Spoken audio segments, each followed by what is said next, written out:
Hello everybody, Razorblade Mango here. Let's talk about Ubisoft. Which, any other year, I would say was terrible, cringy, full of meme bullshit, had a lot of embarrassing, desperate moments in it. But for whatever reason this year, this was the year that Ubisoft decided to actually be good? Okay? Fuck. Of all the things that I expected from this E3, Ubisoft almost being the best one was shocking to me. I honestly didn't expect that. And I have a running joke where I call Ubisoft the Ubisoft Comedy Variety Hour whenever these E3 things roll around. And last year, oh my god, it was the Ubisoft Comedy Variety Hour multiplied by 2. So we had 2 hours of Ubisoft. 2 hours of embarrassing, cringe-inducing Ubisoft. And this year, they dramatically improved. I'll just come right out and say it before I even get into the games. It was only an hour long. It was packed full of stuff that I thought actually looked interesting.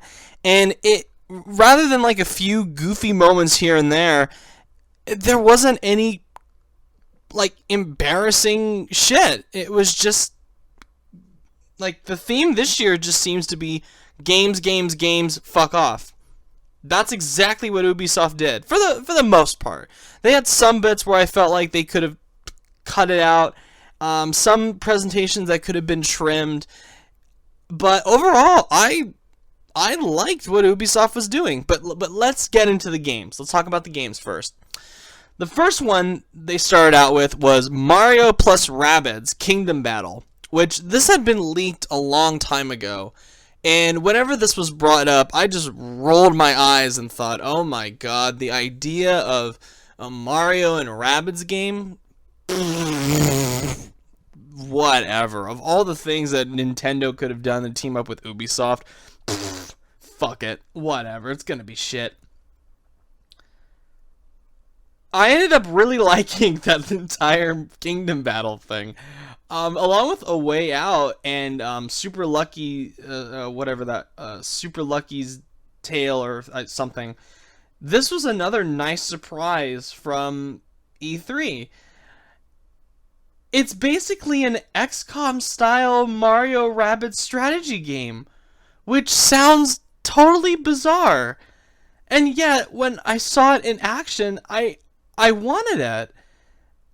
Like, when I finally get a Switch, because I'm gonna get a Switch for Super Mario Odyssey and Breath of the Wild, but this is one of those games that I wouldn't mind picking up for the Nintendo Switch, because it looked really fun.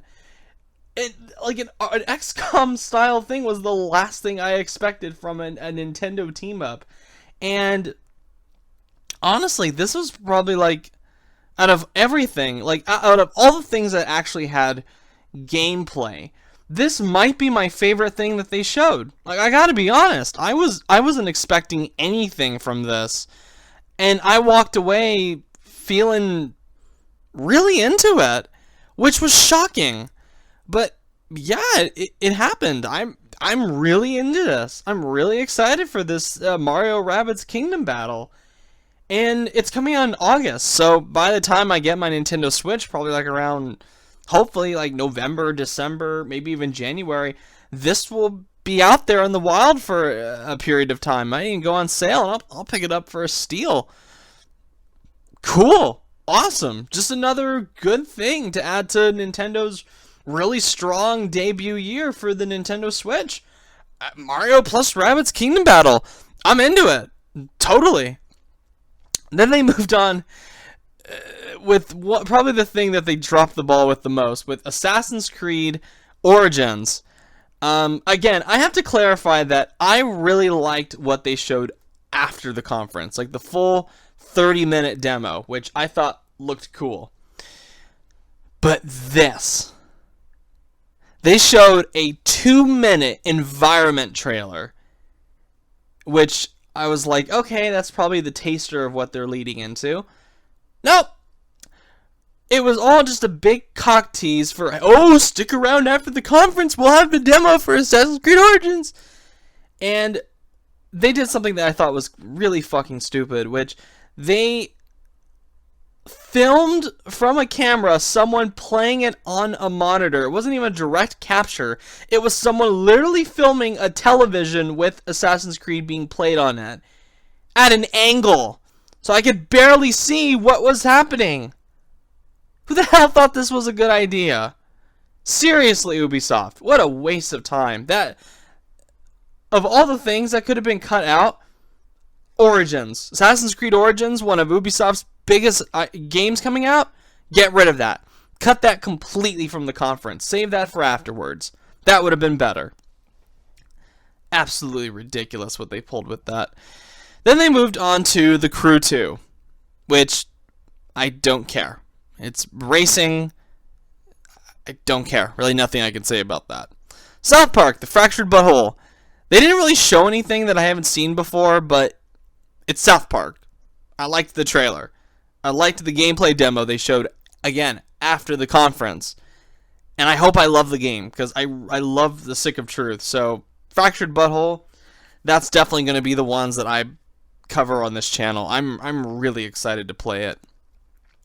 Then they moved on to this weird VR thing with Elijah Wood talking about it. It was called Transference. They literally didn't show anything from the game. It was just Elijah Wood talking some shit about, like I can't even remember what he said. It was just, oh, well, we need to focus on, experiencing reality. And I'm like, can I see what game you're showing? No? Okay, no. Go away. So that's another thing that I felt like could have been cut out. That and Assassin's Creed could have easily been taken out. No one would have noticed. Then they moved on to one of their newest IPs, which is Skull and Bones. And at first, I was really excited about the idea of a full-fledged pirate game based on the mechanics from Black Flag, which is, in my opinion, the best Assassin's Creed game because of all the pirate stuff in it. I loved it. And I've been hoping for a long time for something like this. But what excited me a whole lot less is when I found out that they were mostly going to be focusing on multiplayer with this. Like PvP. Like For Honor. And I've said this before, and I'll say it again. Ubisoft is not a trustworthy company when it comes to multiplayer-only games. They fucking love their microtransactions. Their ridiculous, exploitative microtransactions. They love to carve content like crazy. And they have lousy support for their games in the long term. Look what happened with The Division. Look what happened with For Honor. I don't trust them with multiplayer-only games. Or mostly multiplayer-focused.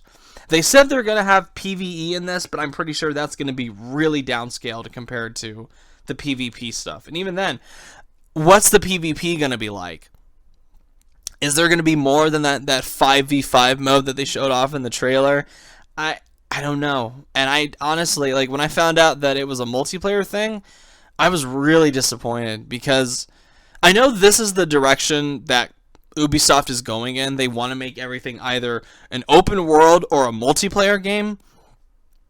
But I don't trust them with multiplayer games. I'm really worried about Skull and Bones. I want to like it, I want to get into it, but I don't even think I will bother because of how badly the last couple of multiplayer-only games have been. Or have been treated. Because, Siege is a decent game, but the way they fucked over that game, ugh. So I'll keep a close eye on Skull and Bones. We're not going to get it until next fall, or fall 2018. So it has time to win me back, but just first impressions, it's not that the game itself looked bad, it's just I know the history of Ubisoft when it comes to this kind of stuff, and I don't have a good feeling about it. Then they moved on to Just Dance 2018. No thanks. Then they moved on to a South Park mobile game called Phone Destroyer, which I'm pretty sure will be a fucking microtransaction succubus. But I'll give it a chance. It's South Park. I'll try anything that has South Park in it. I love South Park. Next thing, another new IP. Now, this was a thing that was teased in that mission in Watch Dogs 2, where you could leak a trailer from Ubisoft's headquarters, which I thought was a really fun mission. It's this, it's called Starlink, and it's this toy collecting space game from Ubisoft. No. Fuck no.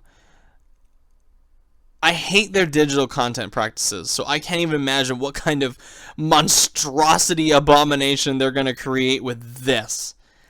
And if I heard this correctly, they are going to have multiplayer elements to this. So it's going to be like you buy the ship, or you buy a digital version of the ship toy, and you have it on your account, you hook it up to your Nintendo Switch or your console, and you win with those. So it's basically pay to win, if that's true. If I'm hearing correctly, there is a multiplayer component. Right, so whoever buys the best toys wins the game. Fuck off if that's what's gonna happen. That Starlink can fuck right off. So no thanks. Steep Road to the Olympics DLC, meh. Far Cry 5, not a lot to say. It looks like a Far Cry game. Again, it looks cool. I like that you send the dog after people. The dog will pick up weapons for you. That was cool. I was into that. So I'll most likely be playing it when it comes out next February.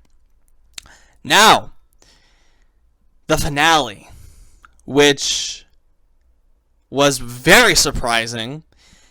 Beyond Good and Evil 2. Wow. I still can't believe they even showed it. If you guys are unfamiliar with Beyond Good and Evil 2, this has been one of the big white whales of the industry, like Final Fantasy VII Remake, Shenmue 3, The Last Guardian, Half-Life 3, all that stuff.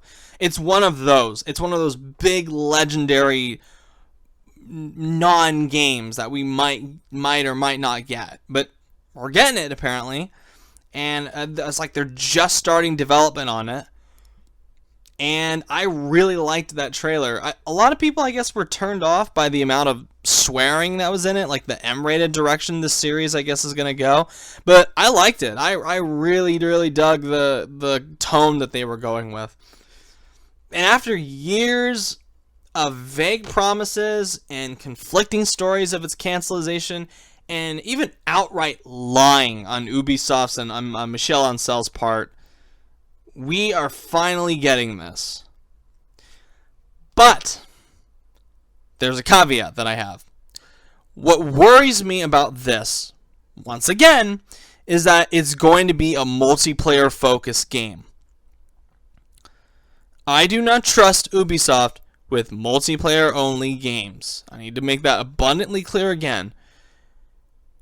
But this seems to be the direction that they're taking with a multiplayer-focused thing. And I can see how this could go horribly wrong. I don't want to be the buzzkill. I don't want to be that guy that is going to ruin the excitement for others. But Ubisoft only, multiplayer only games from them have a history of not going down very well and not having a good longevity. Look at The Division. Look at For Honor. The communities are dead, like mostly dead in those cases. Yeah, you'll get Rainbow Six Siege, which they've had to come clawing back to make it better, and it's better now than it's ever been. But I don't know about this, and I'm hoping it turns out to be good, because I know a few people who really have been pining for this to happen, but only time will tell. And when are we gonna get this? Is it gonna be 2020? Is it going to be 2021? Will Kingdom Hearts 3 and Final Fantasy VII Remake Episode 1 have come out by the time this comes out? Who knows? Time will tell. So, and the thing that I like the most about this is they brought Michel Ancel on stage, and he was tearing up, and I thought that was really cool. In a conference run by a company that usually is very corporate and yuck, this had quite a few genuine, touching human moments. Like you see Michel Ancel going on stage for Beyond Good and Evil 2 and tearing up. You see Miyamoto tipping his hat to the creative director of Kingdom Battle, and the guy like sitting there tearing up because he's having Miyamoto, who's one of his idols apparently, praising him for the game. Like, that must be huge. That must be like me if I ever made a game and like Tetsuya Nomura said that I did an amazing job. That would like, fuck.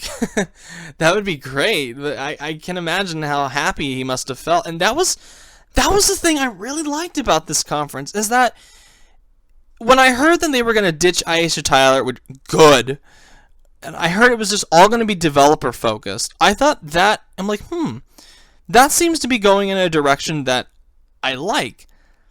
And it turned out to be alright. It was pretty good. Ubisoft is notorious for their really awkward, boring, embarrassing bullshit, but this year was like shockingly tame on all that. It was a pretty damn steady stream of pretty damn good, mostly damn good looking stuff for an hour, and then they were gone. It was like, that's it. Stay tuned for a 30-minute Origins demo. Okay, like I expected it to just go on and on and on to the break of fucking dawn, but it didn't. It was all right. Nice. Thank you, Ubisoft. Much appreciated. I'm not sure how all these games are going to turn out, but never know. They could surprise me. They surprised me with Watch Dogs 2, which I loved and thought it was one of the best games of last year. So who knows? Maybe. We'll see. But anyway, that was Ubisoft. Letter grade, I'd say a solid B-. I thought they did an alright job. Pretty good. I liked it. B-. So that's Ubisoft. Look for Sony the next video, and thank you as always for everyone who watched. Let me know what you thought of the Ubisoft conference, and yeah, see you guys next time. Bye.